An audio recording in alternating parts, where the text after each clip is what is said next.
Good morning. It's Monday, March 30th. I'm Mary Potter Kenyon, Program Coordinator at Shalom, and this is our Monday morning meditation.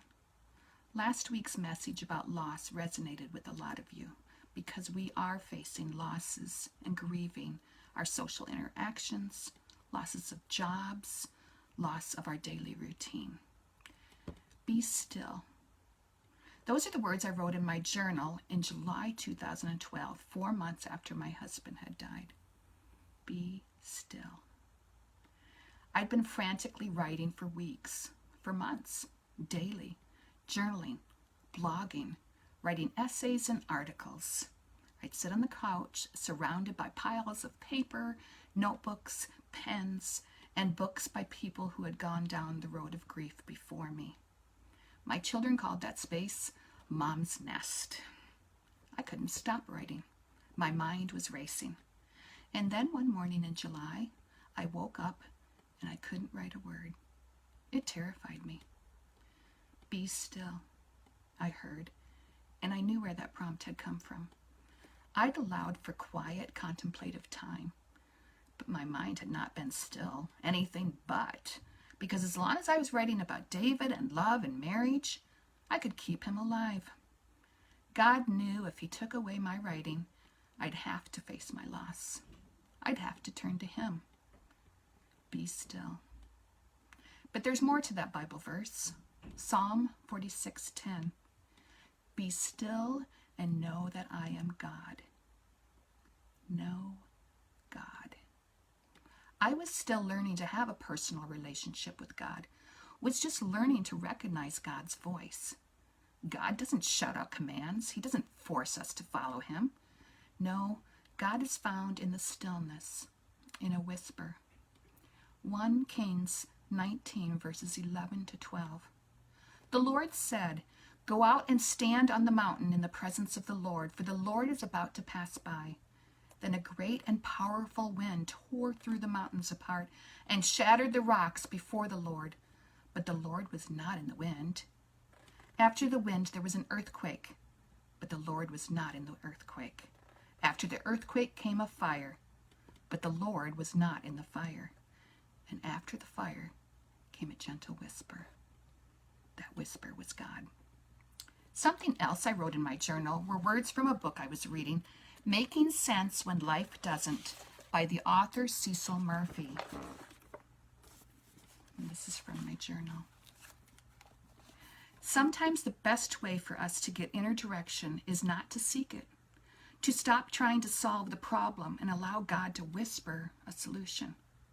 And I believe that's when faith becomes most important, when life falls apart. That's when faith makes sense. That's when we realize we need help and call on a power beyond our own abilities. If we call out and trust God's loving care through our hard times, we survive and build resilience. Because of this virus, many of us have been thrust into stillness. Events canceled, a less hurried and busied lifestyle. Others, like those on the front lines, the medical profession, those working in grocery stores, truck drivers, workers in care centers, God bless each and every one of you, are seeing the opposite, longer hours, a busier schedule. But if you are one of the many who are self-isolating, staying home, know that you are not alone. God is right there with you. Be still. Stop everything right now. Breathe in. Breathe out. Listen. Is God speaking to you?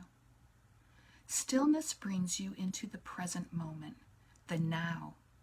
If you are so worried about what is going to happen, you will miss the now. I live on Rush Street, appropriate since I always seem to be in a hurry, rushing to accomplish more, do more, be more.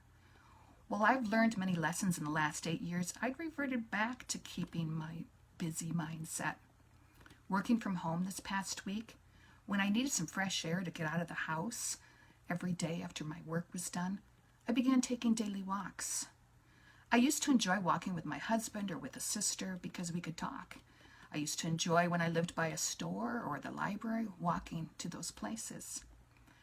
But to take a walk just for the sake of walking, without a companion for conversation or a place to head to, or even nature to wander in, seemed kind of pointless, a waste of precious time. Just another should on my long list of things I should be doing. I see other people walking, couples, families, pet owners with their dog. They keep their distance and I keep mine. Though I admit, when I'm not crying, I meet their eyes, smile, and search for a human connection. Yes, I sometimes cry on my walks. I was surprised and very irritated the first time it happened. But those quiet moments away from my house, away from work, away from my teen daughter, the tears come unbidden. I cry for those workers on the front lines, for friends prevented from seeing parents and grandchildren, for my family, for myself. Loneliness exacerbated by isolation, missing my children, my workplace, co-workers, missing my uncle's funeral, my granddaughter's 7th birthday. I realized one day when unwelcome tears threatened to spill down my cheeks that these walks were the perfect time for meditation, and that tears can be a form of prayer, a call out to God. I was kinder to myself then and cried less.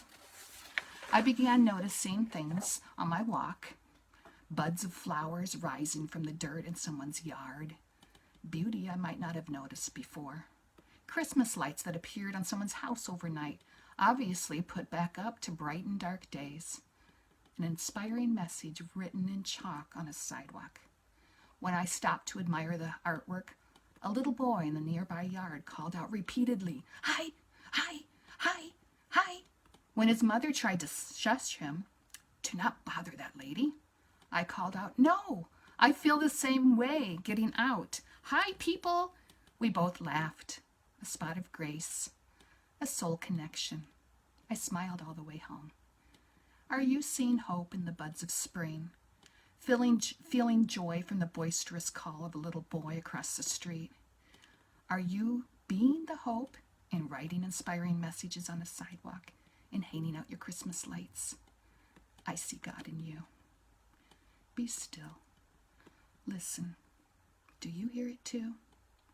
That's hope in the background of despair, in the sewing machines of women creating masks instead of quilts, factories suspending usual production to make medical equipment, music and stories being shared on porches and online, art being created. My prayer this morning: Lord, today I pray for all those people working the front lines. I ask for wisdom and discernment in our country's leaders, not just in government, but in science, medical and health agencies. During this season of stillness, we open our hearts to you. Thank you for the blessings we may have been taking for granted. Amen. Until next Monday, God bless you.